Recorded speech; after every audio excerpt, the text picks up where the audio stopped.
我穿进了 ABO 世界。按照剧情，我应该霸凌还没分化的男主萧望，羞辱疑似他那装逼老婆的 Omega 伤及血，最后自己作死分化成 F 级别的 Omega， 被家族抛弃，沦落风尘，英年早逝。那么问题来了，我不想英年早逝后，也不想沦落风尘。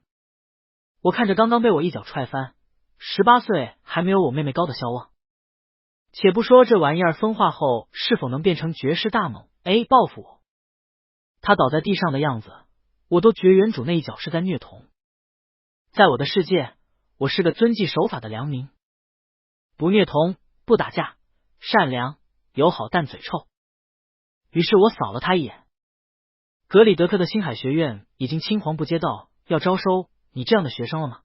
我传来的这个世界有着严格的等级制度，主要的等级由性别来区分，分别是 Alpha、Beta、Omega 3种性别。社会权力被 Alpha 掌握着，他们是精英中的精英。所有 Alpha 的脑子里拥有一片精神海，这赐予了 Alpha 更高的智慧和精神力，但与之相对的，大海并不总是风平浪静。当 Alpha 的精神海狂乱的时候，就需要 Omega 来进行安抚。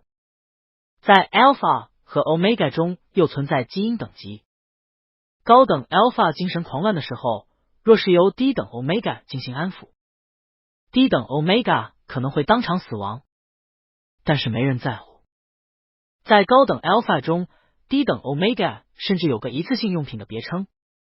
由于精神海的存在，这个世界的 Omega 没有自由可言，他们成为一种 Alpha 独享的资源。安抚精神海，生儿育女，是陪衬，又是工具。原剧情里，原主楼元君是楼家唯一的继承人，楼家的教育十分严格。如果楼元君不能拿第一，他的父亲会亲口问他为什么不去死。最好的资源和教育被送到了楼元君的面前，楼元君成了首都星球的天才少年。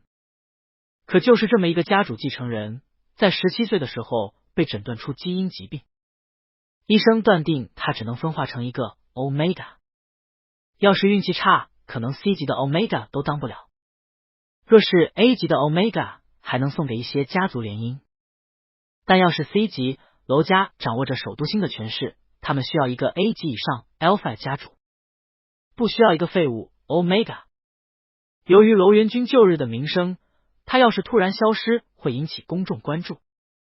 于是楼父将楼元君送到了格里德克星球，这颗星球是楼家的属地，楼家的医疗研究中心也在这里。楼元君被家族放逐，从帝国学院转学进入格里德克的星海学院。要是他能借助基因手段分化成 Alpha， 就还有回首都星的机会。若是变成了低等 Omega， 放逐，然后秘密处死家族耻辱，在世家里不是什么稀奇事。格里德克的星海学院并不受楼家管辖，所有新生入学必须住校，宿舍2人一间，舍友由学校随机分配。楼元君的舍友是一个瘦弱的小个子，看起来这辈子都和分化成 Alpha 无缘。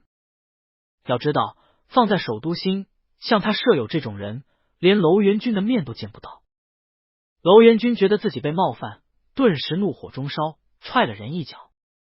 这一脚之后，楼元君基因病发作，走得很快。我穿了过来。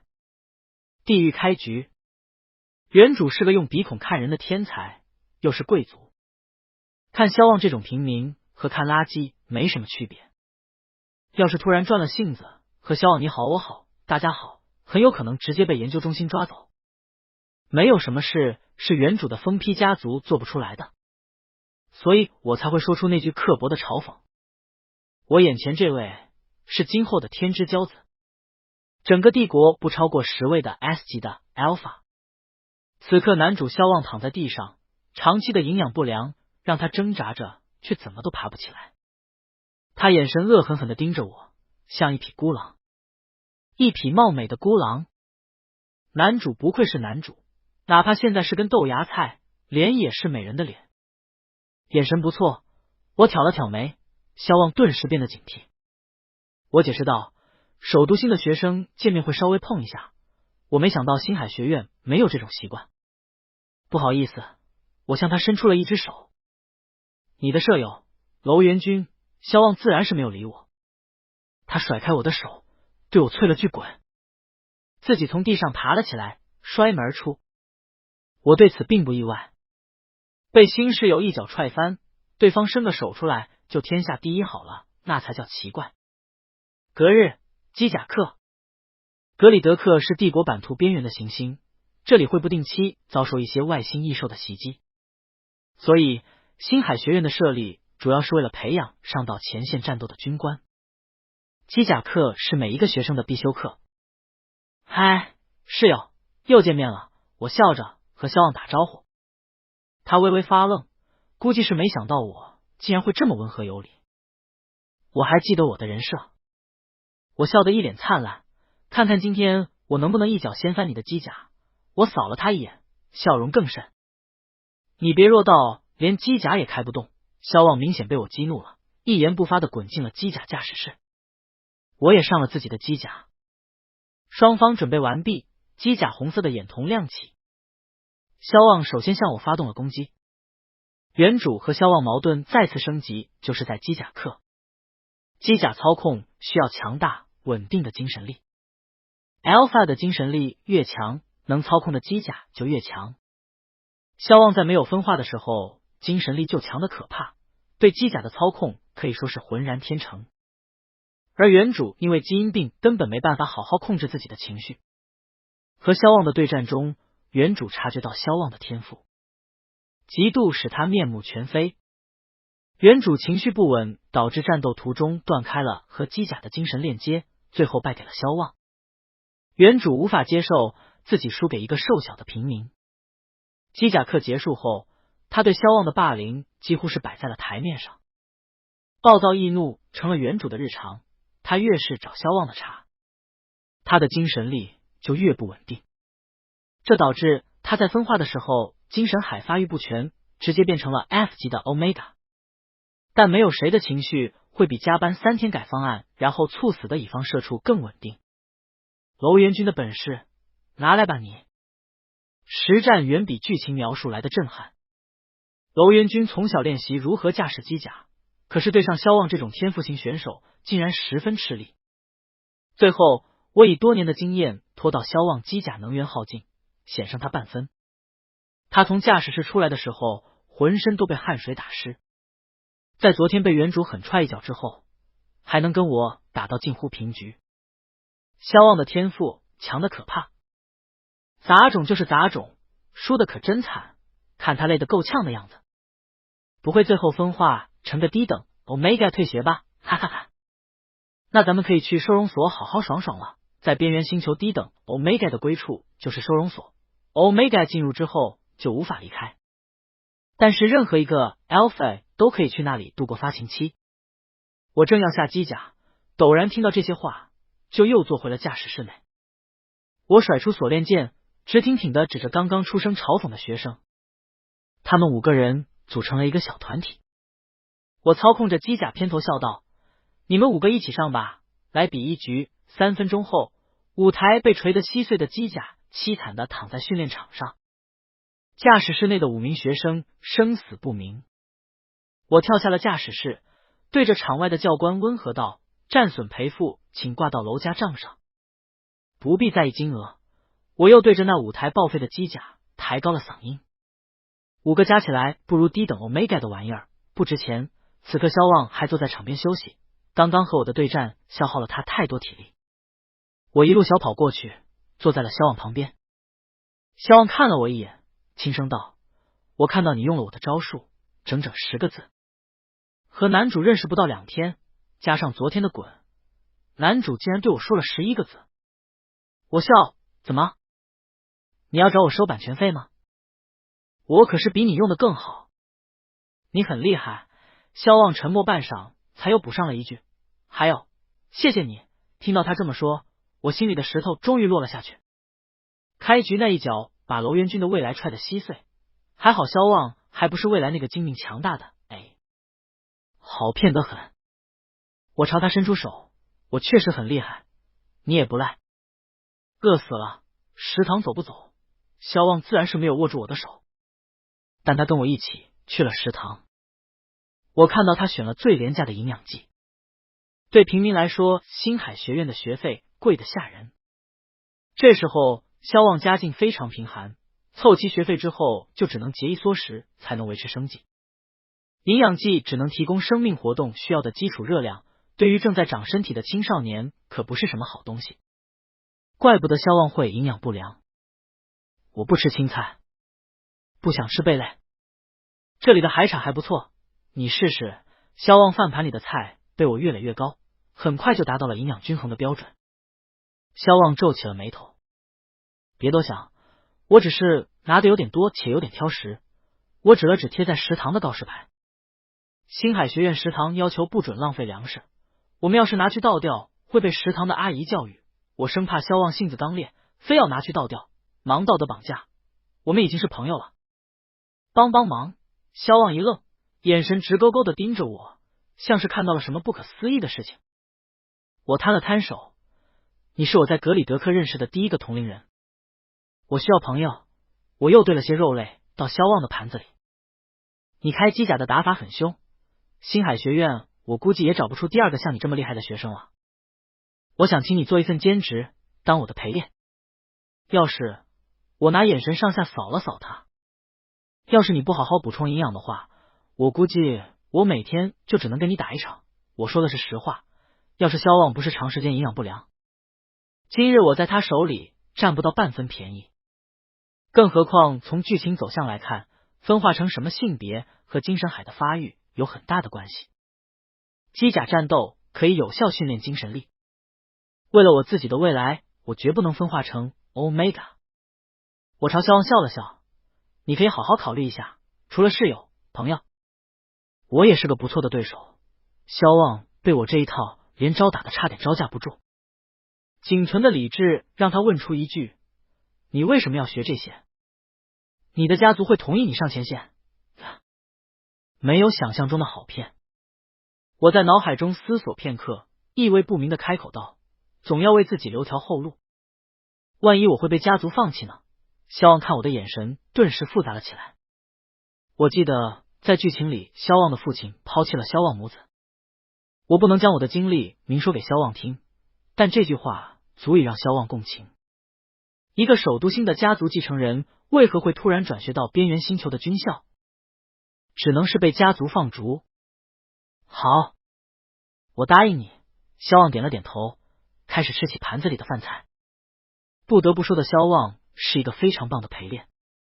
短短1个月，我能明显感觉得到自己的精神力强了好几个档。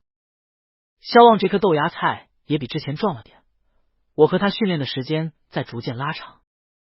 至于对战的结果，我不是很想提，男主光环可不是这么容易破的。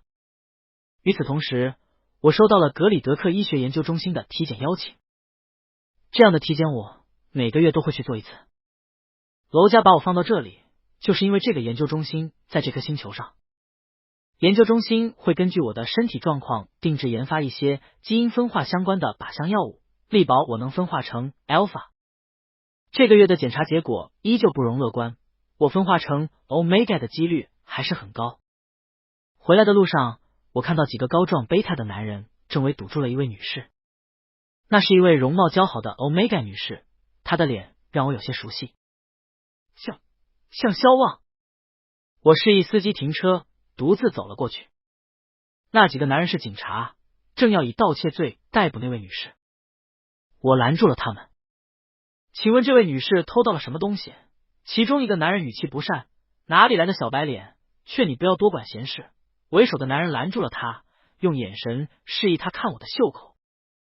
我的袖口上有楼家的家徽，帝国的贵族世家都会有家徽。伪造或者私自流通是严重的违法行为。为首的男人咳嗽了一声，我们怀疑这位女士盗窃并且非法买卖贵族物品，我们需要把她带回警察局调查。警察指了指女人的胸前，她用链子挂着一枚祖母绿的宝石戒指，戒指上雕了某个家族的家徽。女人辩解，这是我丈夫留给我的。这位女士，可否把戒指借我看一看？女人朝我点了点头，解下了戒指递给了我。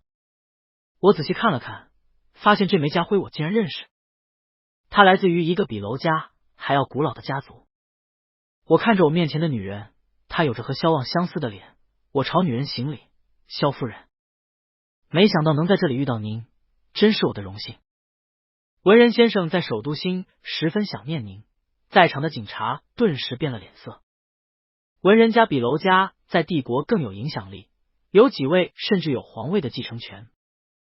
我转身朝警长道：警官先生，我认识这位女士。我想这中间是不是有什么误会？我抱歉的笑了笑，忘记自我介绍了，我姓娄。警官先生，你可以叫我小娄，警长可不敢随便叫，要知道整颗格里德克星球都是娄家的产业。警察走后，女人十分感谢我，她很疑惑我为什么知道她姓萧。我道：我是萧望的同学。她恍然大悟：你就是小袁吧？阿望喜，经常提起的那位同学。我回以微笑，显然这个经常不是普通人标准里的经常。我冒昧的问了她关于那枚戒指的事情。萧阿姨倒是不打算隐瞒，这个是我丈夫留下来的东西。萧阿姨语气淡淡，听不出什么悲喜。她离开的时候说要回家游说，家里人同意我和她结婚，她叫我在这里等她回来。我等了她18年，我哑然，这不就是星际版的王宝钏苦守寒窑18载？我现在不想等了，我本想着当掉这玩意儿还能给阿旺交学费，结果他们却告诉我当掉这东西是非法的。说到此处，萧阿姨有些愤怒，她意识到自己的情绪有些激动，连忙给我道歉。我叫她不必放在心上，毕竟萧望是我在格里德克为数不多的朋友，能知道关于他的事情我很开心。萧阿姨则十分高兴自己儿子找到朋友，她告诉我她在附近的公园卖一些手工小饼干，如果我不介意的话，可以拿些回去尝尝。她还邀请我明天到她的家里去吃饭，说今天我真是帮了大忙了，要好好感谢我。我欣然接受。等她离开后，我脸上的笑容慢慢消失。方才我和萧望母亲聊天，我发现她身上有一股廉价抑制剂的味道，这种抑制剂对身体伤害非常大，具有一定的成瘾性，会加速 Omega 的衰老。萧望能出生，说明当初的那位贵族标记了萧望的母亲。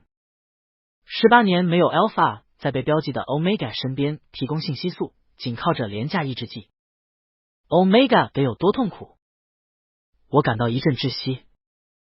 萧望的家事我不该插手，但他母亲身体状况岌岌可危，最好的解决办法是找到萧望的父亲，重新提供信息素，或者靠精神海解除标记。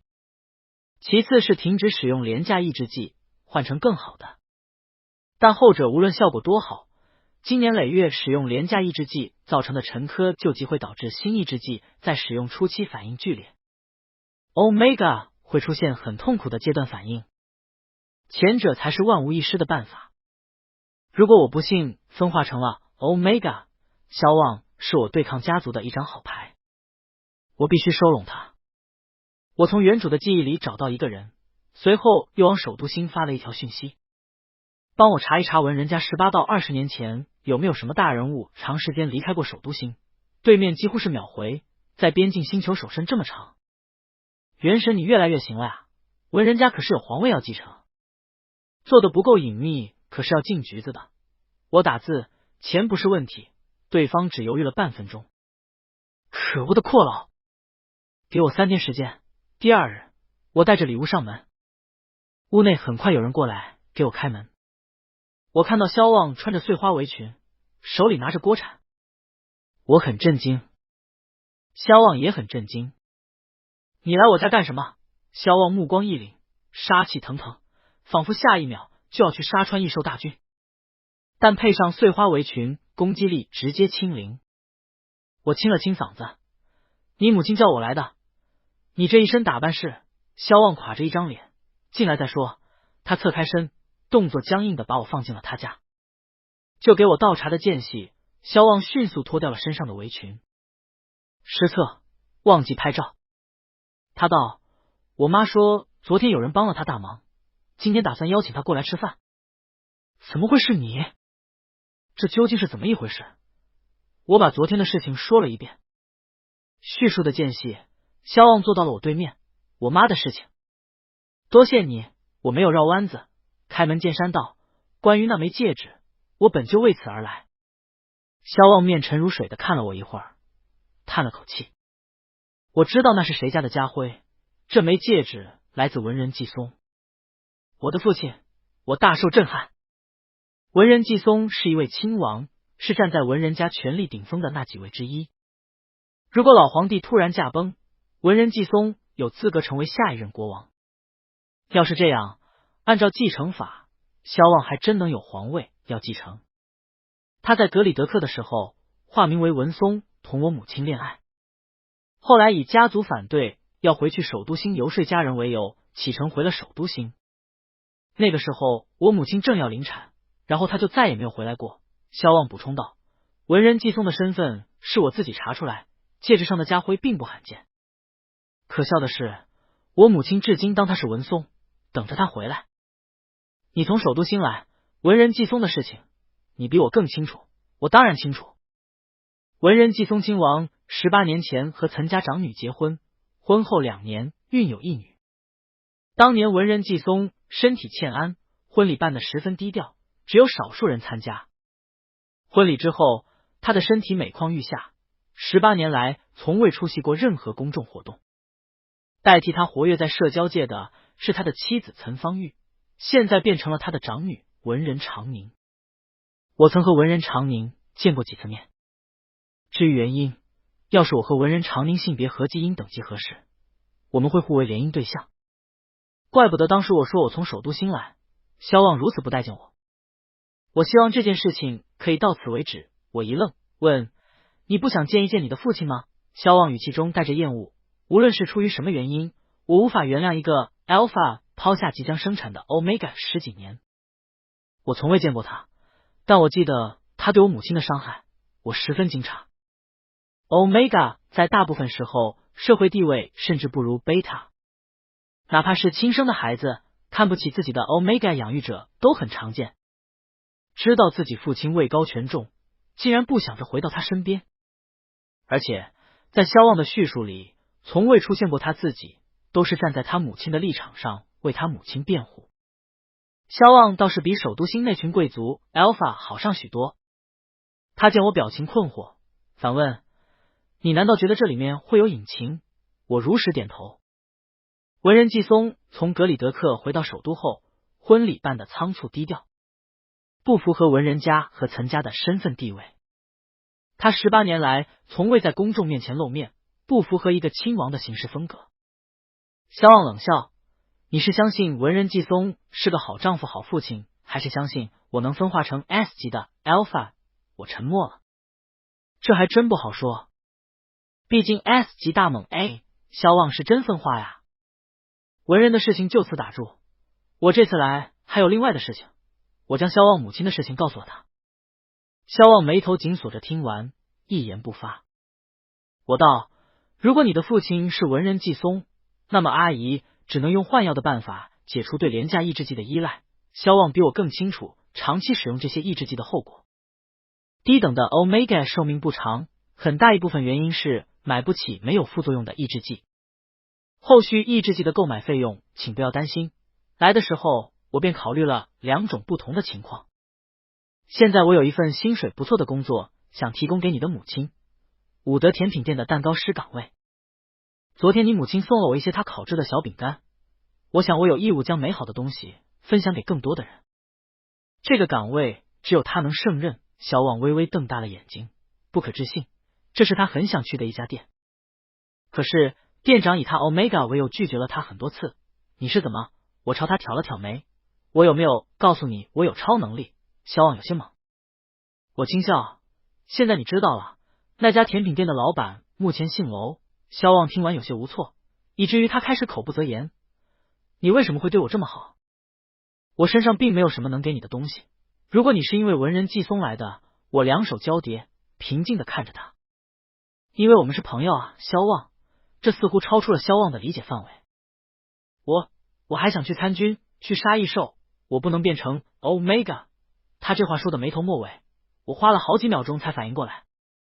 这玩意儿，他不是在担心我喜欢他，想让他成为 Omega。我会变成 Omega， 他都不会。我被他气笑了。你脸红个泡泡茶壶。萧望目光呆滞。我看着他，眼神坚定。萧望，放下你的担忧。你很厉害，你会是帝国最锋利的刀刃，荣耀会向你俯首。没骗他，剧情是这样讲的。他呆呆的望着我，耳尖泛红。过了好一会儿，他才如梦初醒，伸手摸了摸自己的脸，随即又意识到自己这个动作属于不打自招。他磕磕绊绊的开口：“我去看看厨房的汤。”他刚一起身，口袋里的通讯器就响了起来。请问是萧望先生吗？我们这边是神爱医院，您的母亲目前正在医院接受治疗，请尽快过来一趟。说完，对面就挂断了通信。剧情里也差不多是这个时候，萧望的母亲病故，这对萧望造成了很严重的打击。我原本以为是因为长期使用廉价抑制剂，现在看来真相似乎比我想的更复杂。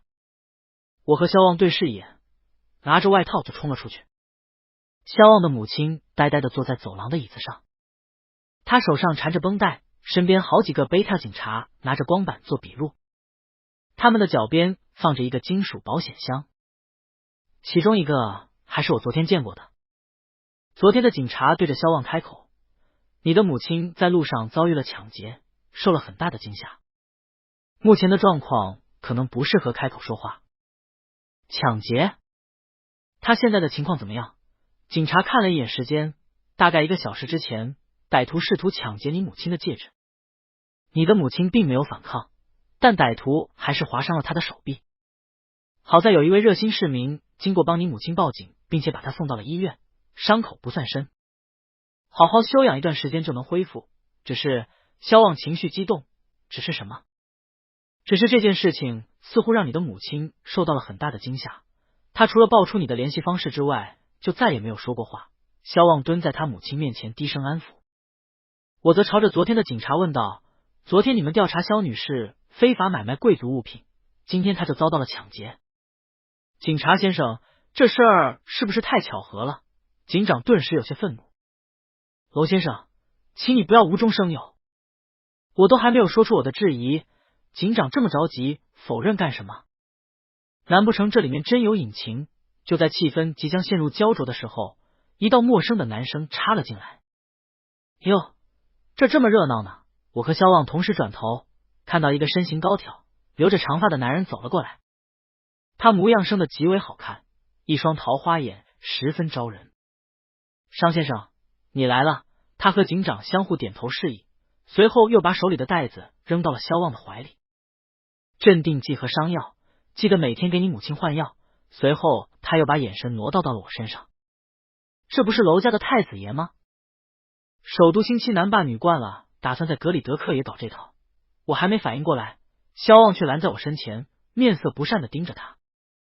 他对此倒是很平静，直接朝萧望伸出手：“你好，萧望，我是商吉雪，为你而来。”不过商吉雪看了看护在我身前的萧望，话锋一转：“我没想到你们关系竟然这么好。”他喟叹一声，看来得改变一下计划了。说完，几个警察就将我和萧望团团围住，医院的走廊也不知道在什么时候只剩下我们几个人。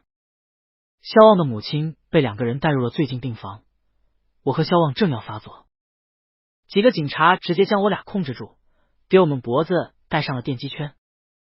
只要我和萧望不配合，高压电流会直接击穿我们的大脑。商吉雪抱着手臂，冷冷的看着我们。我本以为你是个落魄的私生子，想在你困境的时候帮你一把，等你分化后再做定夺。要是你能分化成一个不错的 Alpha， 那就还有点用处。可惜，商吉雪看了我一眼，看样子你已经找到了新的主人了。刹那间，这2天发生的事情就都说得通了。商吉雪想要控制萧望母亲，再以救命恩人的姿态出现在萧望的面前。萧望怒吼：“是你派人来的！”商吉雪做了个虚的手势。我不过是卖文人家一个人情，帮他们秘密处理一桩家族丑闻罢了。商吉雪使了个眼色，其中一个人打开了保险箱，从里面拿出来一管绿色的针剂，特制的针管让我不由得背脊发凉。那是基因制品才会使用的针管。我吼道：“你们要干什么？”商吉雪并不理会我的愤怒，他将泛着荧光的针剂被推入萧望的脖颈。萧望顿时浑身都像是被泄了力气，软绵绵的瘫倒在两个贝塔挟持之下。商吉雪转头朝我道：“搜集一些实验数据罢了，用 A 级 Alpha 后代做实验体的机会可不多。”他嘲讽道：“我要干的事情，娄小少爷不是应该很清楚吗？”我僵立在原地。商吉雪要让萧望提前分化，他给萧望注射的是一管基因药物。基因测评数据很差的贵族子弟会在分化前使用这种东西，但这玩意儿临床数据不足，目前已知它只能对 F 到 C 级的基因等级生效。使用的时候需要有最好的医疗陪护，否则会产生很大的副作用。商吉雪的工作是基因药物研究员。你疯了！他是文人季松的孩子。商吉雪十分困惑的看了我一眼。所以你以为是谁给我的胆子动萧望母子的？我脸色一白。是文人家授意的。商吉雪将我和萧望关进了一个安全等级很高的病房。我和萧望之间隔了一层厚厚的防爆玻璃，萧望的四肢都被绑上了束缚带。这种病房是专门为 Alpha 准备的，为的就是防止他们分化时暴走。这前后不超过10分钟，萧望的额头就已经渗出了一层汗。我知道分化已经开始了。萧望脸上的神色十分痛苦，这让商吉雪有些失望。基因等级越高，分化时的状态越稳定。像这样痛苦的分化，只能说明他的基因等级很差。分化完后还会有很多遗传病同时爆发，加上基因药剂的副作用，萧望分化后很可能早逝于基因疾病。我感觉我的心脏被揪起。这是我第一次对剧情产生质疑。是不是我这只外来的蝴蝶再也没有办法让萧望分化成 Alpha？ 我愤怒地看向商吉雪，一字一顿道：“这件事结束后，我不会放过你。”商吉雪耸了耸肩膀，把通讯器扔给了我。与其在没用的私生子身上玩好兄弟游戏，娄小少爷还是先关心关心自己分化的事情吧。娄家可不需要一个有基因病的 Omega。萧望对商吉雪来说已经没有什么利用的价值了。他拍了拍我的肩膀。正当他准备离开的时候，绑在萧望身上的检测仪器发出尖锐的电子嘶鸣。我耳边似乎响起一阵猛兽的嘶鸣，我顿时感觉大脑一片空白，随后就是大脑如针刺一般的疼痛。我和商吉雪同时抱着头蹲了下来，痛苦如海浪一般袭来。暴乱的精神力就像是大海之上的暴风雨，晃荡的我恨不得把脑浆吐出来。这是萧望精神海的力量，能够在分化时期就爆发出可以影响周围人的精神力，精神海的等级至少在 A 级以上。商吉雪惊诧半刻，随即站起身。我看到商吉雪解开了自己的手环，一股栀子花味的香甜顿时弥散在病房之中。我几乎是一瞬间就明白了他要做什么。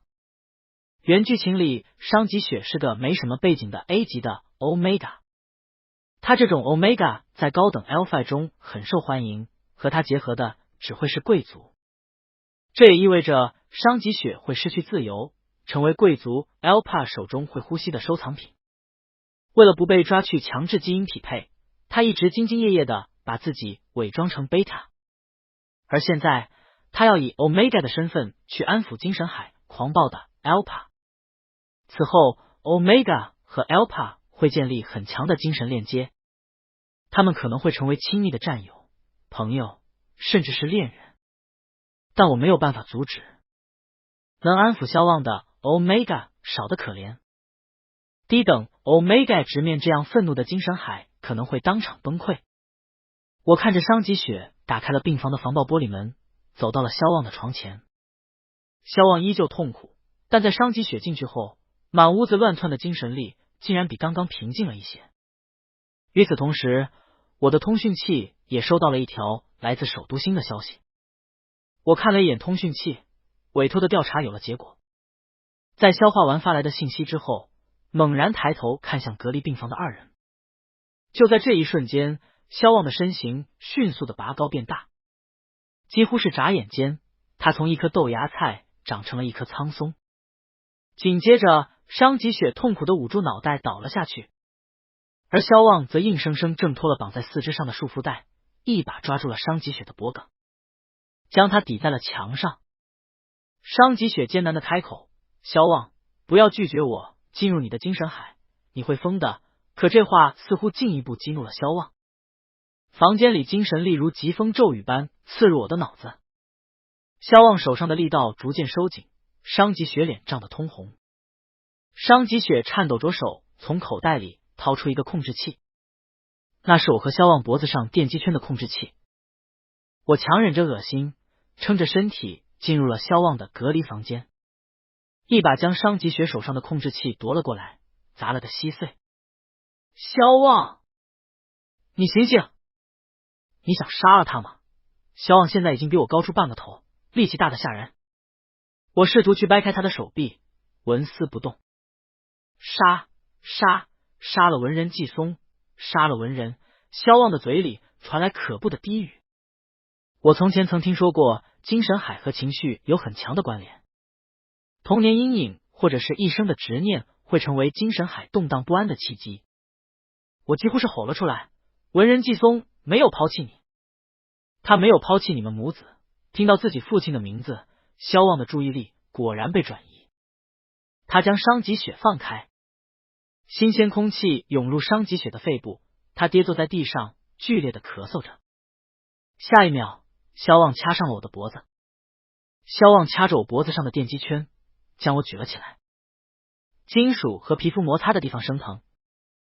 我艰难的开口：文人季松18年前就已经死了，派人来杀你的是你同父异母的妹妹，是文人长宁。18年前，文人季松远游归家后，在家族中放了一个重磅炸弹，他要和一个边缘星球的低等 Omega 结婚。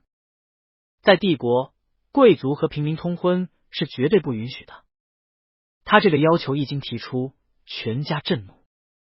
家族中的长辈劝说文人季松把女人当作情妇，养在外面玩一玩就好。可文人季松铁了心要和萧望母亲结婚。他说他一生只会有萧望母亲这一位妻子。当时恰逢文人季松要继承亲王的头衔，文人季松以此逼迫家族妥协，若是家族不同意他的婚事，他会放弃他的一切。一位亲王对文人家来说十分重要，故此文人家妥协了。他们要求文人季松先继承亲王的头衔，等到地位稳固后，再把那位 Omega 接到首都星成婚。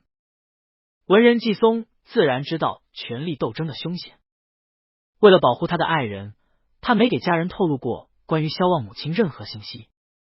同样的，他甚至没和萧望母亲联系过，怕的就是家族反悔，根据他通信的蛛丝马迹跑去找萧望母亲的麻烦。等到文人季松的地位逐渐稳固，他在第一时间就亲自启程去往格里德克接萧望母亲。谁曾想，家族当时的妥协不过是缓兵之计，他们需要的是一个亲王。至于是死是活并不重要。在文人季松去往格里德克的路上，他被家族秘密处决。在他临死前，他的家族用试管技术培育了几枚他和岑家大小姐的受精卵。最后文人长宁出生。自此，岑家和文人家在没有新郎的情况下结为亲家。只要文人长宁可以分化成 Alpha， 文人季松会立刻社会意义上死亡。之后，文人长宁会继承文人季松的一切。文人家并不知道文人季松还有个非婚生子，是那枚戒指暴露了萧望母子。格里德克有中年 Omega 佩戴有文人家徽的戒指这条消息一传回首都星，文人长宁的母亲一瞬间就猜出来萧望是当年文人季松的孩子。若是处理不好，萧望会成为文人长宁继承路上的绊脚石。于是文人长宁朝格里德克发出了一道追杀令。我抓住萧望的手，文人季松从未想过离开你们。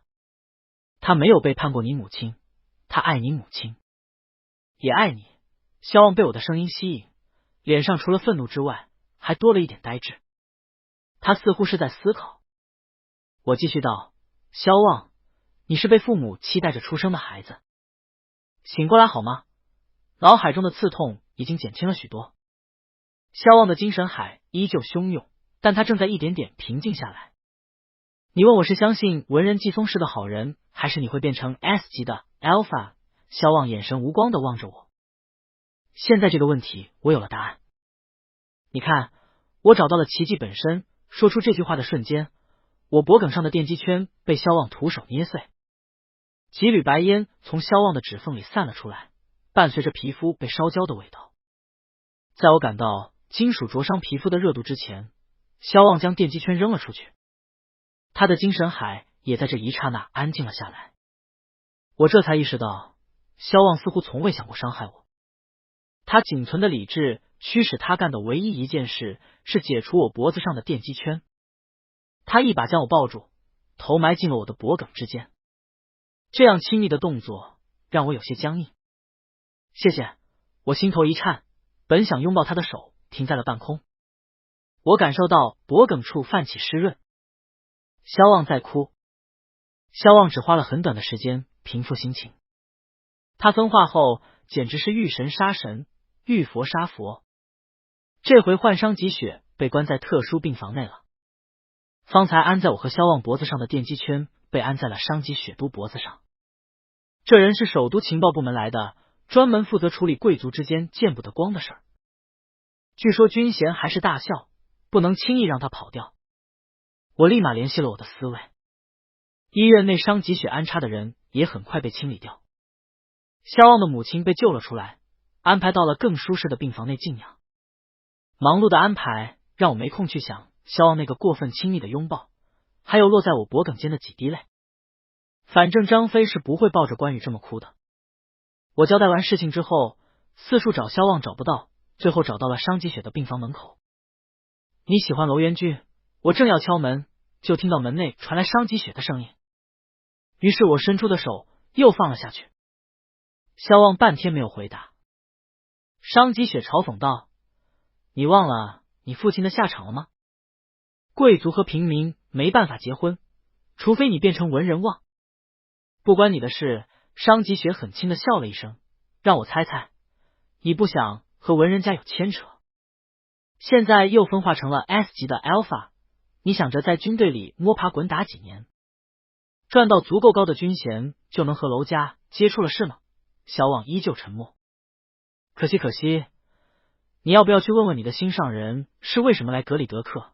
伤吉雪很快自己回答了这个问题。他得了基因病哦，医生说他这辈子只能分化成 Omega。 娄元君是被他父亲放逐到格里德克的。我看到你表情了，萧望，你在窃喜是吧？我没有。萧望立即否认，语气中甚至带着愠怒。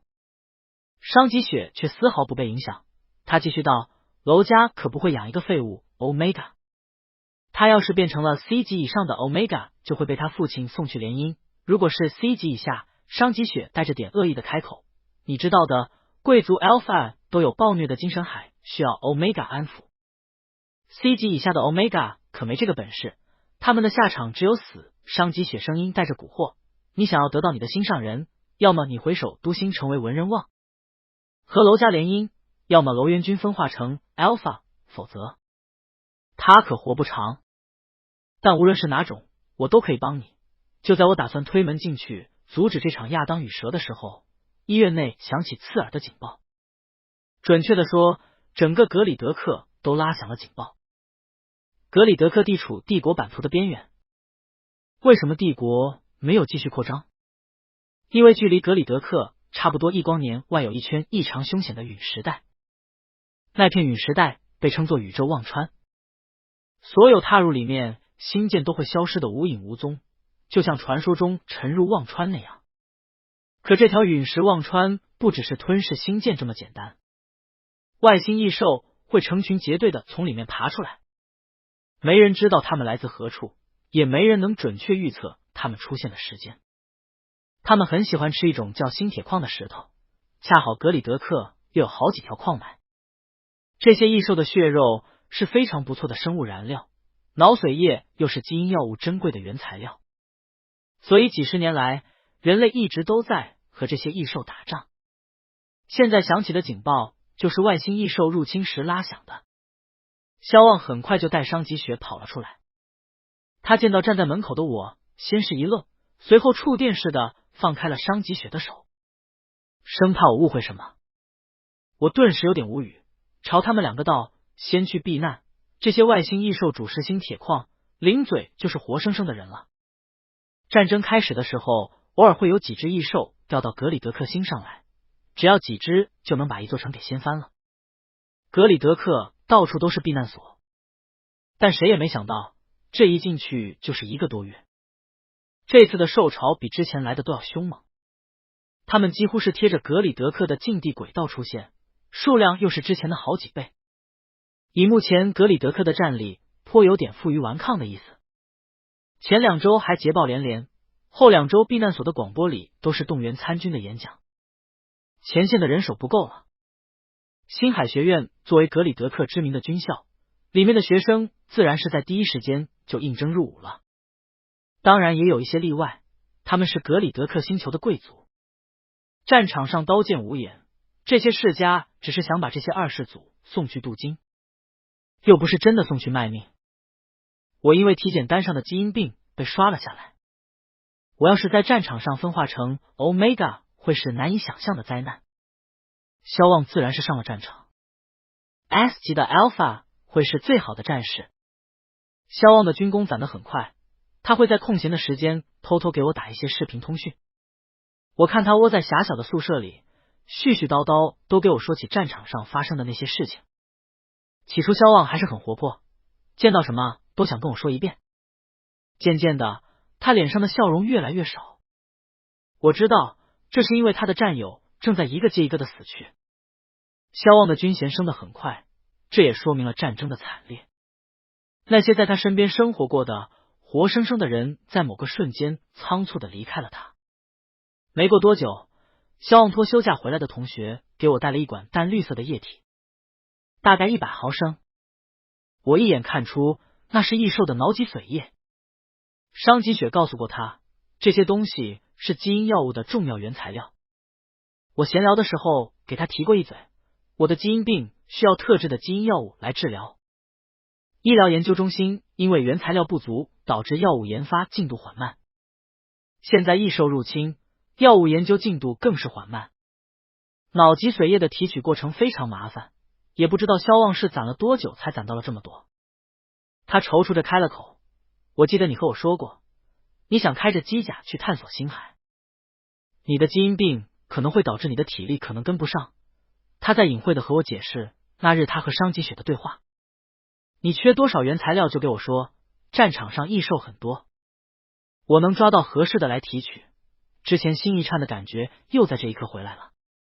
异兽的脑脊髓液是很珍贵的原材料，专业的科考队搜集1年也不一定能存下一升。我沉默了很久，对着视频里的萧望说，休假了就早点回来。我看着他耳尖开始变红，他已经不是之前的那颗豆芽菜，萧望现在变得高大英俊，帅气逼人，非常迷人。我仓促的补了一句，你的母亲很想你，随后匆匆挂断了视频。在萧望休假之前，我等来了贵族们打算离开格里德克的消息。这群异兽不知道为什么学聪明了，他们在入侵的第一时间就破坏把里德克的星际跃迁航道，所以格里德克的人根本无法撤退。但是这群贵族却打算调动一部分士兵去帮他们打通通往星际跃迁点的航道，这不是好事吗？只要打通了航道，我们大部分人都可以撤离。伤吉雪把消息带给我的时候，我还没有反应过来。这次的兽潮实在凶险，帝国那边的增援也迟迟未到。我不知道继续在格里德克坚持下去的意义。顺便一提，因为战争导致的人手不足，伤吉雪也被我抓来当了壮丁。他虽然实际身份是情报人员，但为了维持好表面基因研究员的身份，商吉雪也是有非常过硬的专业知识。他被我抓来，成为战后康复医院的一位医生，负责收治战场上退下来的重伤士兵。我发现这人在不牵扯贵族那档子事儿的时候，竟然意外靠谱。商吉雪模样好看，当医生的时候脾气又好，很受伤员们的尊敬。这群可怜的伤兵被商吉雪温和的面具迷惑，会给他透露很多不该透露的信息。商吉雪说，他们会带走这个星球上的大部分资源，而且据那些士兵所说，航道被破坏得很严重，无法进行长距离的星际跃迁，只作为前线的补给线使用。如果非要长途跃迁，只有小部分人能够撤离。我这才反应过来，这群贵族是打算放弃这颗星球。格里德克并不是资源星，地缘性也不如其他的行星，死守这颗行星只会是入不敷出，放弃比负隅顽抗有着更高的性价比。我得到这个消息的时候，平日在避难所里眼熟的那几位世家子弟都已经不见了踪影。我此刻什么都顾不上，开着机甲就离开了避难所。一旦这些人带着资源走掉，那么格里德克的补给线会因为航道崩溃断掉，后方支援将无法顺利送到前线，前线的士兵不会有什么好日子过，这会成为一场必输的战争。等我到达跃迁点的时候，正好看到一批贵族带着自己的细软登上星舰。我开着机甲直接停在了星舰起飞的航道上。娄家的少爷，你这是什么意思？其中一个 Omega 开口问道，他是司令的妻子。我冰冷道，同胞都还在前线战斗，你们倒是想着跑路，今天谁也不准走。这是星球主人的命令。一个年轻的 Alpha 站了出来，我记得他是机甲课上被我打败的那5个学生之一。你算老几？这是你父亲亲口下的命令。另外一个年长的贵族冲我喊道，帝国的支援不会来了，格里德克已经被放弃。娄少爷，我劝你与其在这里跟我们对峙，不如想想办法找条星舰跟我们一起离开。我几乎是在一瞬间想通了这里面的关节。是文人常宁，损失一颗格里德克星球不是什么大事，顶级贵族一个人就能够拥有几十颗资源星球，他这是一定要消忘死，哪怕这会导致数十万人丧生。我立马做出了决定。机甲的弹药库被打开，泛着金属冷光的枪管指着这群登船的贵族，所有人全部从星舰上下来，今天谁也别想走。娄元军，你疯了吗？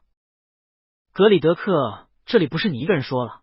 我抬起枪口，朝着说话的人背后的空地开枪。枪声之后，空气陡然安静了下来。我一字一顿，今日诸位在这里，要么死，要么留。数十道黑影从天而降，落在了我的身后。这是我的思维。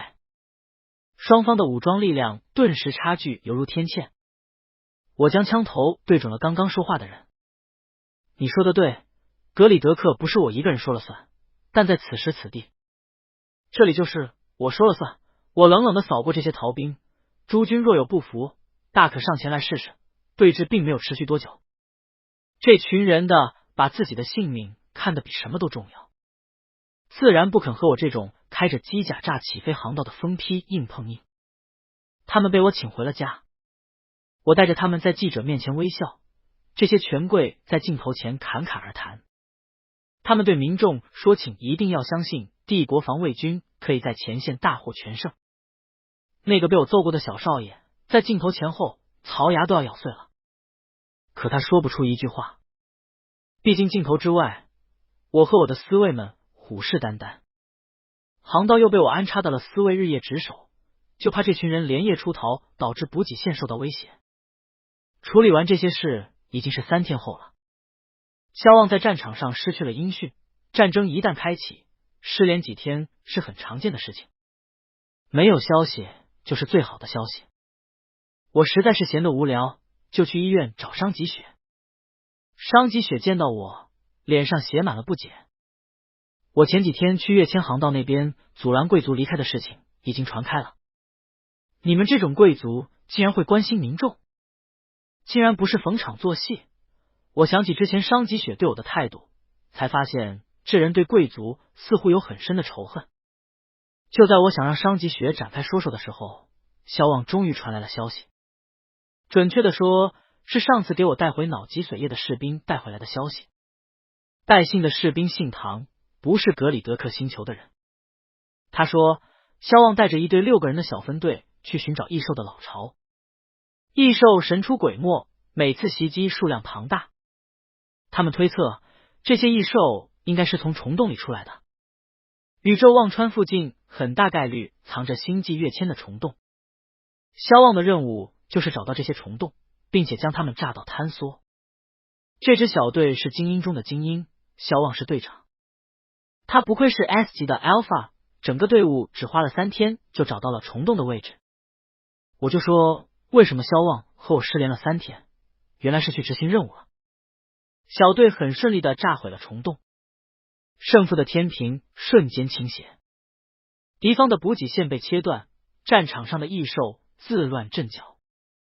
我方只需要清理掉战场上剩下的异兽大军就好。可在返程的路上，萧望的小分队遇到了一片带有粒子乱流的区域。宇宙忘川附近到处都是这种小面积的无法被探测的区域，它们像是宇宙忘川的碎片，散落在整条陨石带的附近，随时袭击路过的星舰和飞船。星舰进入里面，所有电子设备都会失灵。被卷入其中，如果没有大重量宇宙星舰救援，就只能等死。情况紧急，萧望当机立断，他利用机械力量将队友全部甩出了那片粒子乱流。所有人都得救了，除了他自己。更可怕的是，这股乱流并不固定，数据检测到它正在一点点向忘川陨石带移动。军部的领导认为这是异兽的阴谋，为的就是让人类在对萧望实施救援的时候把人类一网打尽。他们迟迟不肯派出巨型星舰对萧望实施救援，但萧望是英雄，不能不去拯救英雄。于是他们把炸毁虫洞的功劳落在了另外一个队友身上，他们把这个幸运儿塑造成了英雄。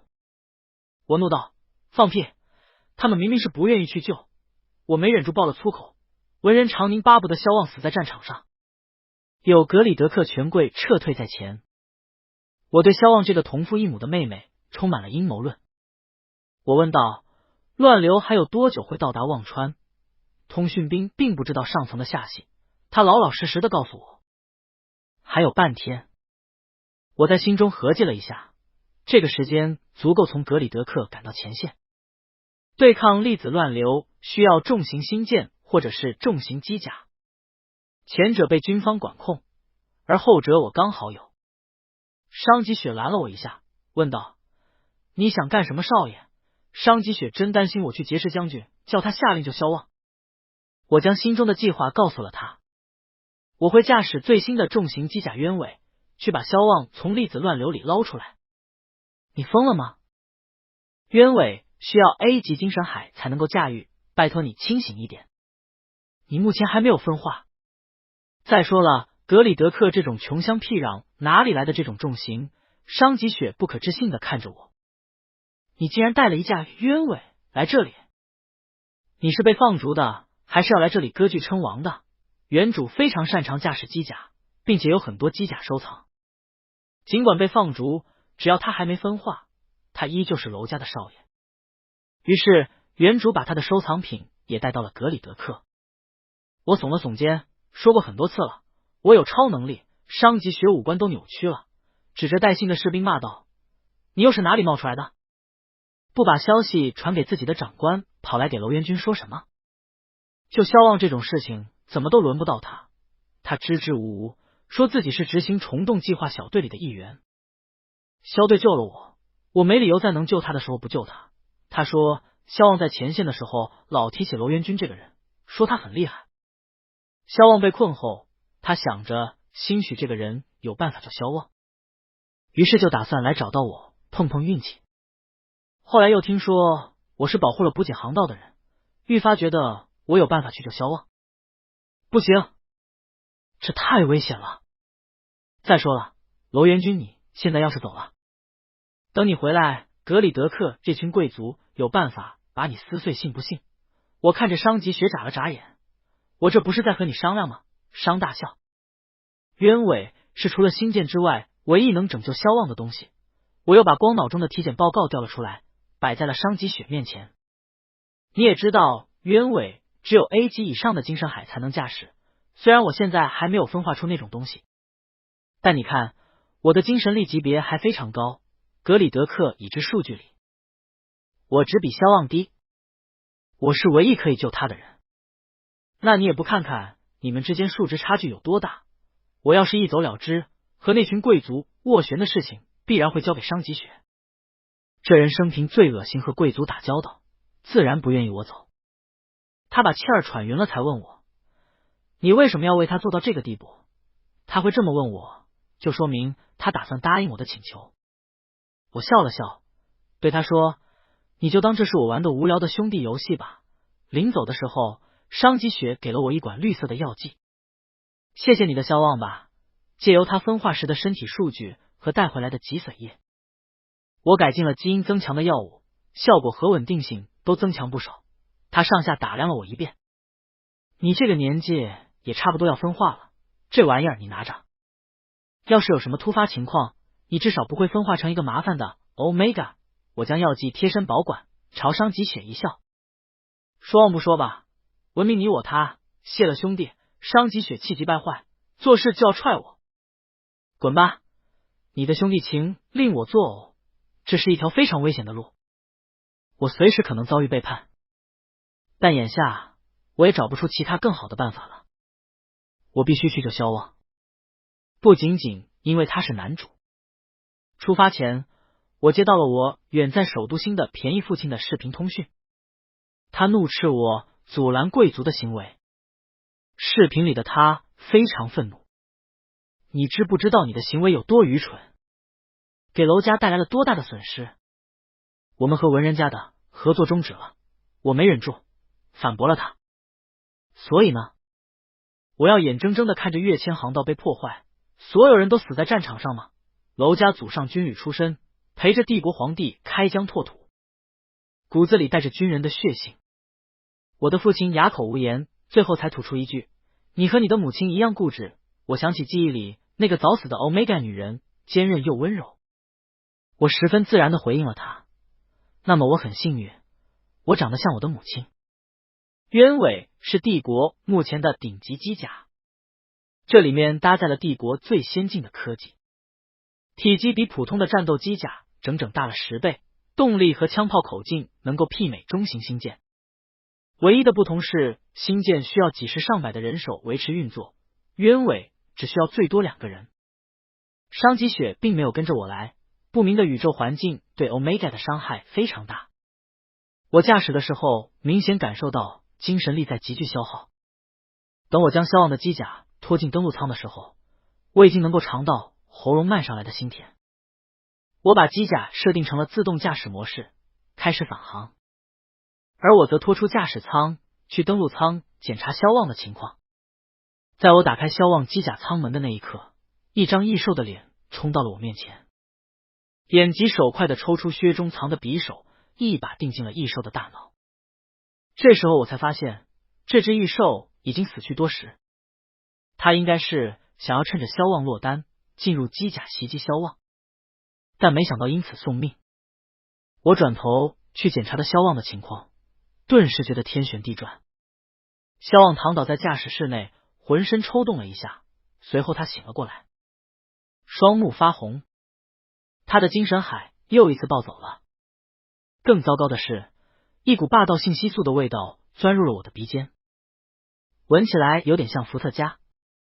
同时，我曾经体验过的大脑刺痛的感觉又一次出现，我双腿发软，两眼发黑，流年不利，我开始分化了。我立即想到了商吉雪给我的针剂，我不能在这个地方分化，无论会变成什么性别，情况都一样糟糕。模糊的视线里，萧望从驾驶室爬了出来，他满脸警惕，脑海中一阵又一阵的精神攻击告诉我，萧望此刻不会保留理智。我撑着自己的脑袋，好让我不至于晕过去。可萧望却在看到我这个活人的时候，朝我扑了过来，将我按在地上。我还没来得及去拿那管绿色的基因药，一股似有似无的鸢尾花的味道忽然冒了出来。分化开始。萧望掐住我的脖子，这次没有束缚住我的电击圈。长时间战斗的本能导致萧望是真的想杀了我。萧望，你醒醒！我一边叫他的名字，一边从口袋里摸出基因药。萧望在看到我手上的那抹绿色后，脸上顿时多了几分清醒，大脑中针扎的感觉有所削弱。我不是异兽，你看看我，但清醒只维持了片刻。异兽这词似乎刺激了萧望的神经，他的精神海又一次狂暴了起来。我思考片刻，如果我能够分化成 Alpha， 我必然可以从眼下的困境中解脱。可我还是放下了手中的基因药物，只有 Omega 可以安抚 Alpha 的精神海。我已经没有底牌来唤醒萧望的理智了，分化成 Omega 是唯一的解决办法。今日要么是我死在这里，要么是萧望因为精神崩溃发疯。就在这时，有人拿走了我手中的药剂，一股浓烈的血腥味盖过了所有信息素的味道。我顿感头脑一松，掐在我脖子上的力量也消失不见。视野恢复后，我看到萧望用匕首划开了自己的胳膊，血腥味来自他手臂上的伤口。他将我扶起来，自己则往后退了一段距离，脸上的表情像是在极力忍耐着什么的。我想去看看他的伤口。别过来！他几乎是粗暴的打断了我。我看到他手中捏着绿色的药剂管，神色痛苦。我只能短暂的清醒一会儿，精神海现在并不稳定，我能闻到你的味道。他哑着嗓子开口，我很想你变成 Omega， 这样我可以正大光明的追求你。但是我知道你更需要变成 Alpha， 所以请不要为了我改变自己的决定，也请相信我可以自己稳定自己的精神海。我什么都没说，他却什么都知道。说完，他就把那瓶绿色的药剂灌入了我的嘴里。刹那间，我的体内像是燃起了火焰，剧烈的疼痛席卷全身。我的五官因为痛苦变得扭曲，牙齿都在打颤。下一刻，我的疼痛如同吹过耳侧的狂风，呼啸而去。我脑海一片混沌，但我深知这个问题不合时宜。你喜欢我，我爱你。萧望抱住了我。我醒来的时候，周围一片狼藉，不远处甚至还躺着一只奄奄一息的异兽。然后我在防爆玻璃外看到了伤及雪。我走下床，靠近他，他朝我鼓掌。恭喜你度过了人生中第一个发情期，我这辈子没见过你这么猛的 Omega。我环顾四周，发现这并不是废墟，而是一间分化用的病房。病房里怎么会有异兽？伤及雪很快给了我答案。他说他去救我的时候，萧望不省人事，我分化成了 Omega， 但是萧望的信息素太浓了，诱发了我的发情期。于是伤及雪赶紧将我带到安全的分化病房内。可是我不知道是哪里分化错了，作为 Omega 的我的发情期非常暴虐，我变成了只知道搞破坏的野蛮人，破坏力不容小觑。就在我快要把病房拆成废墟的时候，异兽入侵，伤及雪就十分顺手的把入侵的倒霉蛋引到了我的病房内。至于异兽的下场，不忍直视。不过好在这应该是最后一波异兽攻击，今后格里德克会迎来很长一段和平的岁月。刚刚已经对你进行过检测了，你现在是 Omega， 但是精神力非常的强，实力和拥有精神海的萧望不相上下。伤及雪想了想，说出了自己的猜测。可能是因为你的精神力太强了，所以你在发情期才会如此暴躁。不过这种情况会随着你对精神力的掌控逐渐好转。伤及雪一旦讲起专业知识，就絮絮叨叨个没完。我打断了他。萧望呢？伤及雪被我打断，白了我一眼。他身上有伤，刚刚从手术室出来，麻醉还没退。伤及雪摸了摸鼻子，神色尴尬，他好像进入了易感期。Alpha 的易感期会让这群平日里铁血厮杀的暴力狂变得敏感爱哭，对自己的 Omega 伴侣更加依赖。简而言之，易感期的 Alpha 大多是脑子都不正常。进入萧望的病房前，商吉雪千叮咛万嘱咐，叫我一定记得录像。S 级的 Alpha 前途无量，易感期会成为珍贵的影像资料，一定能卖个好价钱。虽说进入前我已经做好了充足的心理准备，但在看到萧望坐在病床前，眼泪汪汪的看着我的时候，我还是生出一股我看不懂，但我大受震撼的感觉。他飞快的从病床上扑进了我的怀里，将近1.9米的个头沉甸甸的砸了进来，我差点没能站稳。太好了，他们说你一拳打爆了异兽，你果然成为了很厉害的 Alpha， 究竟是谁在背地里造谣？萧望虽然在说话，但鼻子一直在我身上嗅来嗅去。他一说完，又伤心的哭了起来。商吉雪说的精神海很不稳定，需要 Omega 长期安抚。还给我找了几个基因匹配度很高的 Omega 叫我选，我一听来兴趣，哪儿呢？给我看看。萧望从我怀里抬起头，满脸不可置信。我不选。你也别想给我选。我似笑非笑的望着他。你不选，那谁来安抚你的精神海？他颓败的坐回了病床上，嘴上一点不饶人。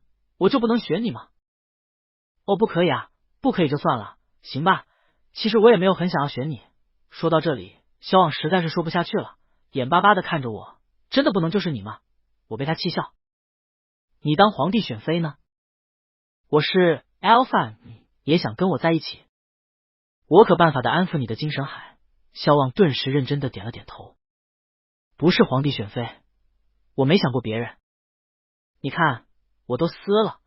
他指了指墙角的那堆碎纸，商吉雪送过来的资料被他撕成了碎片。他继续道，我的精神海可以自己平静下来，可我只想和你的在一起。